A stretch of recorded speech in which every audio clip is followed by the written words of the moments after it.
చెప్పండి. ఇప్పుడు కుక్క వాన్ చేసుకుంది అనుకోండి, అది కక్కింది అనుకోండి, కక్కిన తర్వాత మరలా అటు ఇటు తిరిగి మరలా ఏం చేయొచ్చు, దాన్ని తింటుందంట. అలాగే ఇప్పుడు బురదలో ఉంటున్న పందిని చూసి శుభ్రంగా క్లీన్ చేశారనుకోండి, మరలా ఎక్కడికి వెళ్తుంది అది? ఎందుకంటారు? దాని స్థలము అదే కనుక. అది ఎంత నీట్గా తయారు చేసినా కానీ, దాన్ని చక్కగా మేకప్ చేసినా కానీ మరలా ఏ బురదలోంచి వచ్చిందో మరలా అదే బురదలోనికి వెళ్ళిపోతాయి. ఈరోజు రక్షణలోనికి వచ్చిన తర్వాత మనము అలాగా వెళ్ళడానికి వీరలేదు. ఎందుకు అనుకుంటున్నారో? ఒక పరిశుద్ధుడు మన కొరకు చనిపోయాడు. ఆయన ఒక పవిత్రుడు మన కొరకు చనిపోయాడు. ఎందుకంటే మనలో ఏ మంచి, ఏ యోగ్యత, ఏ అర్హత, మనలో ఏ గొప్పతనం ఏమీ లేదు. పాపులను రక్షించుటకు క్రీస్తు యేసు లోకానికి వచ్చాడంటే, పాపులంటే ఏవంటే అసహ్యం కలిగే జీవితం అంతే. అలాంటి జీవితాన్ని ఎలాగ మార్చాడు తెలుసు? ఆయన మహిమ శరీరముగా మార్చాడు. అలాంటి దేవుడు మన కొరకు చనిపోయాడే. చాలామంది రక్షణ పొందిన వారే ఏ లోకమనే పాపాన్ని విడిచిపెట్టారో మరలా అదే లోకంలోకి జారిపోతున్నారంటే రక్షణ పొందినట్లు కాదు. ప్రియమైన వారులారా, ఇశ్రాయేలు ప్రజలు కూడా ఇదిగో దేవుని దగ్గరికి వచ్చారు. వారి అవసరాలకి వారు ఏం చేశారంట? దేవుణ్ణి వాడుకున్నారో, అవసరం తీరగానే మరలా దేవుణ్ణి విడిచిపెట్టి వెళ్ళిపోయారో. ఏమంటే న్యాయాధిపతుల గ్రంథములో ఏమంటే ఒక న్యాయాధిపతుని కోసం మనం మాట్లాడుకుంటున్నప్పుడు కూడా ఏమంటే శరలో ఉంటున్న ఇశ్రాయేలుని దేవుడు విడిపించినా కానీ మరలా ఆ ప్రజల దగ్గరికి వెళ్ళిపోయారు. అన్య దేవతలను ఆరాధిస్తుంటే, ఒరే మీరు నన్ను పట్టించుకోలేదు కదా, నన్ను విడిచిపెట్టారు కదా, నన్ను మర్చిపోయారు కదా, ఆ దేవుళ్ళని వెళ్ళారు కదా, వెళ్ళి మీరు ఏం చేసుకోండి, మొర్ర పెట్టుకోండి, మిమ్మల్ని రక్షించనేమని దేవుడు బాధపడి ఆ మాట చెప్తున్నాడు. చూడండి ఒకసారి ఆ మాట చదువుకుందాం. న్యాయాధిపతుల గ్రంథం ముగించుకుందాం. న్యాయాధిపతుల గ్రంథం 10వ అధ్యాయము. ప్రతి ఒక్కరు వాక్యాన్ని తీద్దాం. న్యాయాధిపతుల గ్రంథము 10వ అధ్యాయము 13వ వచనం. అయితే మీరు ఏమండి నన్ను విసర్జించి అన్య దేవతల్ని పూజించిద్దరు గనక నేను ఇకనో మిమ్మల్ని రక్షింపను. ఆ మాట చూడండి. ఎవరిని ఏం చేశారంట? అది మీరు ఏం చేశారు? మరలా చదువుకుందాం. అయితే మీరు నన్ను విసర్జించడం అంటే ఏంటి? నన్ను విడిచిపెట్టారు, నన్ను వద్దనుకున్నారు కదా. మీరు నా కోసం ఆలోచించుకోకుండా, నన్ను వద్దనుకోకుండా మీరు నన్ను ఏం చేశారు? నన్ను విసర్జించి అన్య దేవతలను పూజించుదురు గనుక నేను ఇకనో మిమ్మల్ని రక్షింపను.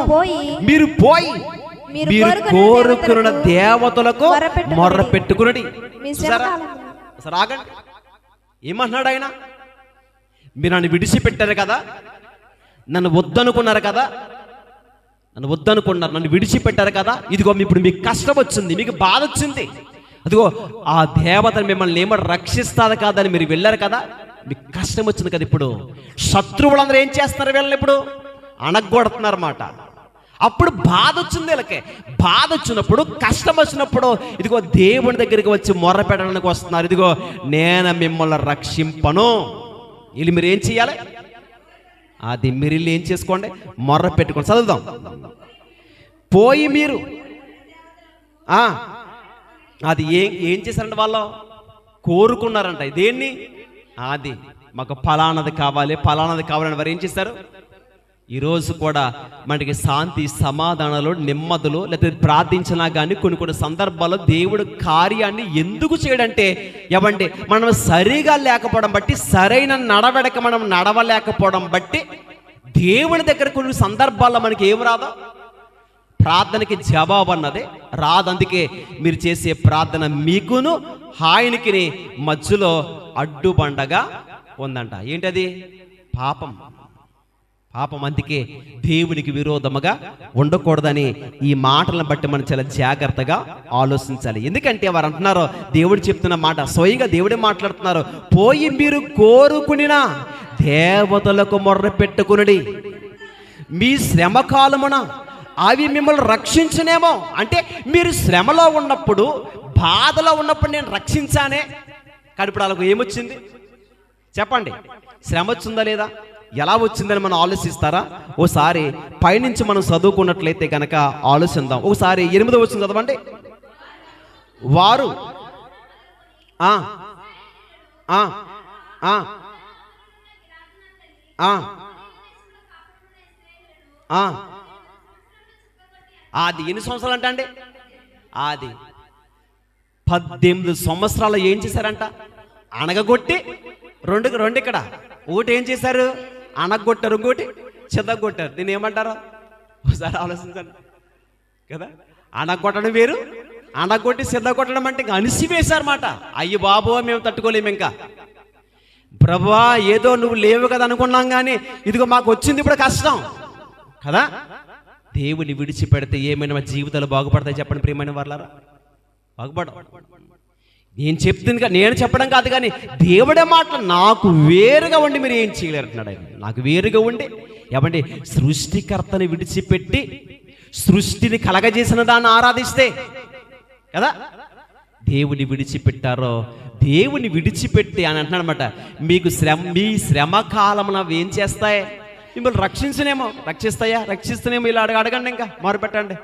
నా దగ్గరికి రాలేదు కదా మీరు, నన్ను పట్టించుకోలేదు కదా మీరు, నేను ఏంటో నా వల్ల కాదనుకున్నారు కదా మీరు, నాకు భయపడలేదు కదా మీరు. నేను కూడా మిమ్మల్ని ఏం చేస్తున్నానో విడిచిపెట్టాను. నన్ను వద్దనుకున్నారు కదా, నా అవసరం మీకు లేదు కదా అని విడిచిపెట్టారు కదా మీరు. నేను కూడా మీరు నాకు వద్దనుకున్నాను అని దేవుడు మాట్లాడుతున్నారట. ఎన్ని సంవత్సరాలు బాధ వచ్చింది వాళ్ళకే అంటే? అన్ని సంవత్సరాలు ఇబ్బందులు మనమే. ఏమన్నా అంతేందుకు, ఒక సంవత్సరంలో 6-7 నెలల నుంచి ఇంచుమించు అనుకుంటా మాకు విసుగు లేక పనులు లేక చాలా ఇబ్బంది పడుతున్నాం మేము. అర్థమవుతుందా లేదు? పనులు లేక చాలా కొరువుతూ ఉన్నాం కదా.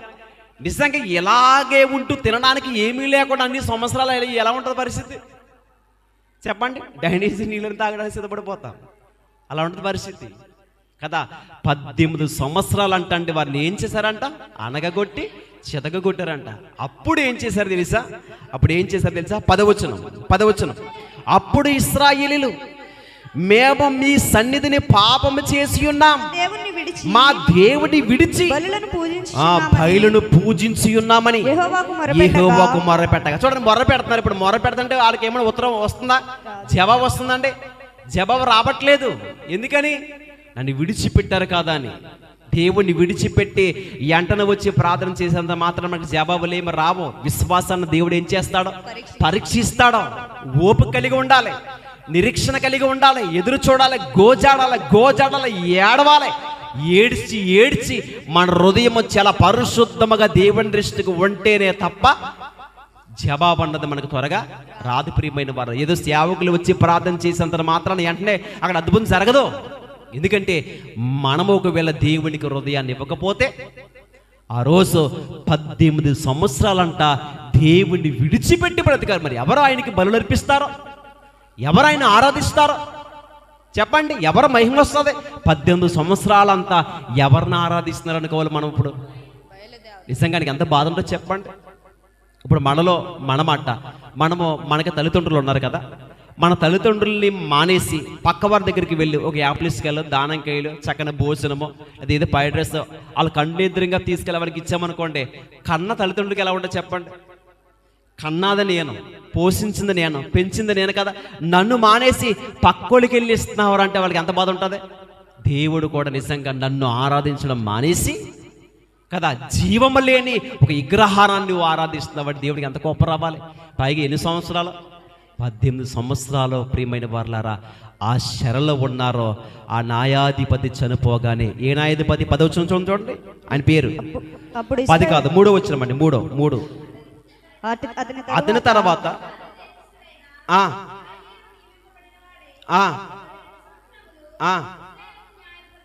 అది ఆయన ఎవరండి? ఆయన చనిపోయిన తర్వాత ఎక్కడికి వెళ్ళిపోయారు అందరూ? అప్పుడు దాకా బాగానే ఉన్నారు. ఆయన చనిపోయిన తర్వాత పరిపాలన ఎవరు ఇంకా రాలేదు. అతను రావాలంటే ఎవరు రావాలి విడిపించడానికే? ఎవరు రావాలి? అది చూసారా, వీళ్ళందరూ విడిపించింది ఎవరు విడిపించారు? అది ఈ న్యాయాధిపతుల కోసం ఒకసారి మనం మాట్లాడడం ప్రియమైన వాళ్ళారా. ఎవరి జాగ్రత్తగా ఆలోచించండి. అది మన యూట్యూబ్ ఛానల్లో దాంట్లో ఉంటుంది, చెక్ చేసుకుని వినొచ్చు. అది దాంట్లో చాలా శ్రేష్టంగా మాట్లాడడం జరిగింది ఈ విషయాన్ని. ఏమండి ఇప్పుడు ఎక్కడున్నాం మనం? ఎక్కడున్నామండి? ఆయన చనిపోయిన తర్వాత ఎక్కడికి వెళ్ళిపోయారు అందరూ? దేవుణ్ణి విడిచిపెట్టి మర్చిపోయారు. 18 సంవత్సరాలు ఎలాంటి బ్రతికారు? అది అంటే ఆ పాపము అన్య దేవతలను ఆరాధించారు. అప్పుడు వీళ్ళకి బుద్ధి వచ్చింది. 10వ వచనంలో కనబడుతుంది, అప్పుడు ఇశ్రాయేలులు మేము నీ సన్నిధిని పాపం చేసి ఉన్నాం, మా దేవుని విడిచి బయలును పూజించి ఉన్నాం, యెహోవాకు మొర్ర పెట్టగా. ఏమని దేవుడు ఏమంటున్నారండి? యెహోవా ఐగుప్తుల వశములో నుండి, అమోరియా వశములో నుండి, అమోనీల ఫిలిస్తీన్ల వశములో నుండి మాత్రమే కాక సిదోనీయులను, అమాలేకీయులను, మిమ్మల్ని బాధపరిచినప్పుడు వారి వశములో నుండి నేను మిమ్మల్ని రక్షించుతిని కదా. అది ఏం చేశారంటే ఆయన ఎంతమంది శత్రువులు ఉన్నారు ఇంటికి వెళ్ళి చదువుకోండి పైనుంచి కదా. అంతమంది శత్రువుల చేతిలో నుండి నన్ను మిమ్మల్ని విడిపిస్తే మీరు నన్ను ఏం చేశారు? మీరు చూసారా? అంత గొప్ప దేవుణ్ణి మనం కలిగి ఉన్నాం ప్రియమైన వాళ్ళారా. కలిగి ఉన్నా కానీ మనం మర్చిపోతున్నామేమో అని మనం అనుకోవాలి కదా. అలా మర్చిపోయి దేవుడి దగ్గరికి వచ్చారో, దేవుడి దగ్గరికి వచ్చి ప్రార్థిస్తున్నారు. ఏమని ప్రార్థన చేస్తున్నారో ముగించుకుందాం. అప్పుడు ఇశ్రాయేలీయులు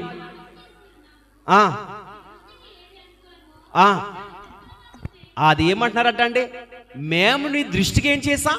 పాపం చేసి ఉన్నాం ప్రభా. అయ్యే ప్రభా, నీకు ఏది ఇష్టమో, నీ దృష్టికి ఏది ఇష్టమో చెప్పు, అది మేము చేయడానికి ఇప్పుడు ఎలా ఉన్నాం? మేము సిద్ధంగా ఉన్నాం అన్నారన్నమాట. ఎందుకంటే కష్టము, బాధ వచ్చిందా లేదా? ఈరోజు దేవుని సన్నిధికి వచ్చాక ఇబ్బందులు తీరాక, అవసరాలు తీరాక ఎంతమంది చెప్పండి దేవుని విడిచిపెట్టి వెళ్ళిపోయిన వాళ్ళు కదా. దేవుణ్ణి రోజు ఎలా వాడుకుంటున్నారని అనుకోవాలంటే, ఇదిగో వాడుకునే వస్తువులా వాడుకుని ఏం చేస్తున్నారా? విడిచిపెడుతున్నారు. వస్తువు కదా, వాడుకుంటే బాగానే ఉంటుంది కదా అనుకుంటే, ఈరోజు దేవుణ్ణి కూడా ఎలా మారుస్తున్నారు ప్రజలు అనుకోవాలంటే, వస్తువులాగా చూస్తారంటే అవసరాలకి దేవుణ్ణి వాడుకునే వారుగా ఉండకూడదు. రక్షణను పొందుకోవాలి. రక్షణ నమ్మకంగా కాపాడుకుని పరలోకానికి వెళ్ళాలన్న ఆ విశ్వాసాన్ని మనము కాపాడుకోవాలి. వేశ్య బ్రతుకుతున్న ఆ ఆమెని విడిపించడానికి ఒక హోషేయ గారు వెళ్ళారే. ఆ పాపంలో ఉంటున్న ఆమెని, ఆ అపవిత్రతను విడిచిపెట్టాడు, పరిశుద్ధముగా మార్చి, ఇదిగో నేను నిన్ను కొన్నాను, విడిపించాను, ఇప్పుడు నువ్వు నా భార్యవి, ఎవరు కూడా నిన్ను వేలి పెట్టి చూపించడానికి కూడా వీల్లేదు, నేను పరిశుద్ధపరిచాను అని ఒకరోజు ఆమె తీసుకొస్తే మరలా ఆమె ఇక్కడికి వెళ్ళిపోయింది. అది ఇశ్రాయేలు పరిస్థితి కూడా నేడదే. ఈరోజు మన పరిస్థితి ఎలా ఉంది, మీరు ఎలా ఉన్నారో నేను అనట్లేదు, కానీ ఈరోజు మనము ఎలా ఉన్నామో క్రీస్తులో అని ఆలోచించాలి. ప్రభా, నేను కూడా ఒకవేళ రక్షణ పొంది ఉన్నాను కానీ మాటికి నేను ఎక్కడైనా జారిపోతున్నానా అని ఆలోచన కలిగి మనము నడుచుకోవాలి. ఎందుకంటే ఆయనకి విరోధంగా ఉండి ప్రార్థన చేస్తే, ఆయనకి విరోధంగా మారి మనం ఆయనకు మొర్ర పెడితే ఆ మొర దేవుడు అంగీకరించడు, ఆలకించడు. మరి ఎప్పుడు ఆలకిస్తాడో? ఆయన ప్రేమించేవారు కావాలి. ఇందాక మనం విన్నాం యోషియా గ్రంథంలో 3వ అధ్యాయంలో, మనం ఆయన విడిచిపెట్టినా కానీ ఆయన ఏం చేశాడంటే పిలిచి ఆదరించాడు, స్వస్థపరిచేవాడిని, నడక నేర్పిన వాడిని నేనే అన్నాడు ఆయన కదా. అలా చేసిన దేవుణ్ణి ఈరోజు మనం విడిచిపెడితే పరిస్థితి ఏంటి ప్రియమైన వాళ్ళారా? అందుకే ఎన్నో అవకాశాలు మనం ఇచ్చినా కానీ అవకాశాలు మనం ఏం చేయకూడదు, విడిచిపెట్టకూడదు. ఇవ్వండి, ఇక్కడ ఇశ్రాయేలు కోసం ఇది పూర్తి అయిపోతుంది. 14 వచ్చిన చదువుకుందాం చూడండి. పోయి మీరు కోరుకున్న దేవతలకు మొరపెట్టుకునండి, మీ శ్రమ కాలమున అవి మిమ్మల్ని రక్షించునేమో అని ఇశ్రాయేలుతో సెలవిచ్చును. అప్పుడు ఇశ్రాయేలీయులు పాపం చేసి ఉన్నాము, నీ దృష్టికి ఏది అనుకూలమో దాని చొప్పున మాకు చేయుము, దయచేసి నేడు మమ్మల్ని రక్షింపమని చెప్పి. దయచేసి మమ్మల్ని ఏం చేయాలి ప్రభువా? నేడు మమ్మల్ని రక్షింపమని చెప్పి యెహోవాను సేవింపవలనని తమ మధ్య నుండి అన్య దేవతలను ఏం చేశారంటే తొలగింపగా ఆయన ఆత్మ ఇశ్రాయేలులకు కలిగిన దురావస్థను చూచి సహింపలేకపోయాను. చాలండి, చూసారా? ఇప్పుడైతే ఒప్పుకుంటున్నారు కానీ హృదయంలో నుండి ఎప్పుడైతే తీసుకుంటున్నారో అప్పటి వరకు ఏం కలిగింది? దేవుని యొక్క ఆత్మ కలిగిందంటే మరొక న్యాయాధిపతిని దేవుడు పంపించడానికే సిద్ధపడుతున్నాడు. ఆయన ఎవరనుకుంటున్నారో? యెఫ్తా. చూసారా? ఆ ప్రజల్ని రక్షించడానికి. ఏమండి, న్యాయాధిపతుల గ్రంథాన్ని మనం చదువుకుంటే నిజంగా మనకు అర్థమవుతుంది, నిజంగా నేను కూడా అలాగే వెళ్ళిపోయానా అనిపిస్తుంది. ప్రారంభం నుండి మనం చదువుకుంటే ప్రజలు దేవుణ్ణి ఆరాధిస్తున్నారో, బ్రతుకుతున్నాము, సేవిస్తున్నాం అంటున్నారో, ఆ న్యాయాధిపతి ఉన్నంతకాలం బాగానే ఉంటున్నారో, ఆయన చనిపోతున్నారనగా మరలా ఏమైపోయేవారు? మరలా మొర్ర పెట్టేవారు, ప్రభా మమ్మల్ని రక్షించేవారు కావాలంటున్నారు. మరలా న్యాయాధిపతిని దేవుడు పంపిస్తుంటే మరలా కొద్ది కాలం బాగానే ఉండి మరలా ఒక గిద్యోను కోసం మనం చూసినా, ఒక సంసోను కోసం మనం చూసినా కానీ, ఇలాగ న్యాయాధిపతుల కోసం మనం చూసినా కానీ వీరందరూ కూడా ఏమంటే రావడం, కొద్ది కాలం ఉండడం, మరలా లోకంలో వెళ్ళిపోవడం. ఇశ్రాయేలు ప్రజలందరూ కూడా చెదిరిపోయేవారు. అక్కడ కనపడుతుంది వాళ్ళు ఏం చేశారు తెలుసా? ఇక్కడ కనపడుతుంది ఏం చేశారు తెలుసా? ఏమంటే వాళ్ళ హృదయముల నుండి వారు ఏం చేసుకున్నారో, వారి మధ్య నుండి అన్య దేవతలు ఏం చేశారంటే అండి, అది అన్య దేవతలను వారు ఏం చేశారంటే తొలగించారు. ఏమండి, అన్య దేవతలు వారు ఎక్కడైతే ఉన్నావో అవన్నీ ఇప్పుడు ఏం చేసి శుభ్రపరిచారన్నమాట. దేవుడు మన హృదయములోనికి రావడానికి ఇష్టపడుతున్నాడు. మన హృదయములోనికి రావడానికి ఇష్టపడుతుంటే ఇప్పుడు మనమేం చేయాలి? మన హృదయములో ఏమైతే ఉన్నావో, ఏమండి, ప్రభా నన్ను క్షమించండి అనే మాట వేరు, హృదయముల నుండి తీసుకోవలసింది వేరు. ఒప్పుకోవడం వేరు, విడిచిపెట్టడం వేరు. ఒప్పుకోవడం అంటే పాపిని ప్రభా నన్ను క్షమించండి అంటాం, సింపుల్గా మాట్లాడేస్తాం. కానీ విడిచిపెట్టేది కావాలి. నేను పాపిని అని ఒప్పుకుంటాం, ఒప్పుకోవడం వేరు. ఒప్పుకొని విడిచిపెట్టేవాడే కనికరం పొందాడంట. అది మనం ఎలా ఉండాలని చెప్తాడైనా, మీరు అపరాధులుగా కాక ఏం చేయాలంటే మీ అపరాధములు మీరు కలిగి ఉన్నారు కదా, మీ అవిధేయతను మీరు ఏం చేయాలంటే విడిచిపెట్టమంటాడన్నమాట. అది విడిచిపెట్టినప్పుడు మనం ఏం పొందుతాం? కనికరము పొందుతామన్నమాట. ఆయన కనికరము కలిగే దేవుడు కాబట్టి. అందుకే మాటికి వెళ్ళిపోయిన ఇశ్రాయేలీలు ఏమంటే మరలా వచ్చేవారు, అవసరాల కొరకు వచ్చి మరలా బాధను బట్టి దేవుని దగ్గరికి వచ్చి మొరపెట్టేవారు. ఈరోజు మనం అలాగా ఉండద్దు.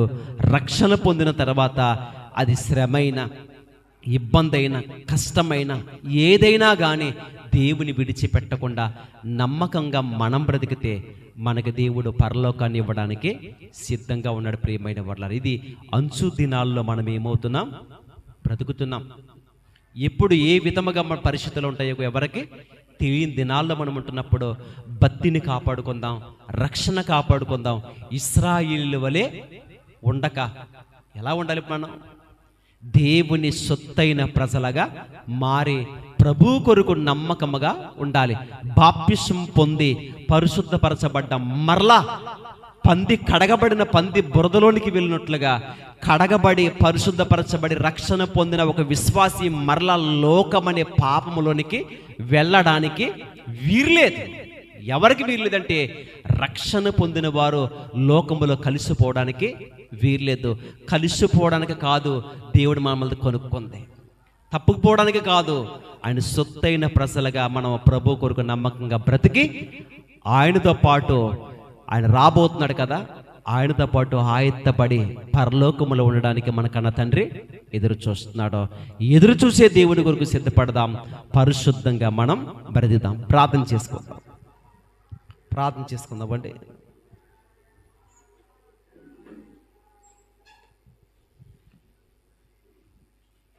మహాగణుడా, మహోన్నతుడా, సర్వాధికారి, మీ ఘనమైన శ్రేష్టమైన నామముకు వందనాలు, స్తోత్రాలు ప్రభా. తండ్రి, ఇదిగో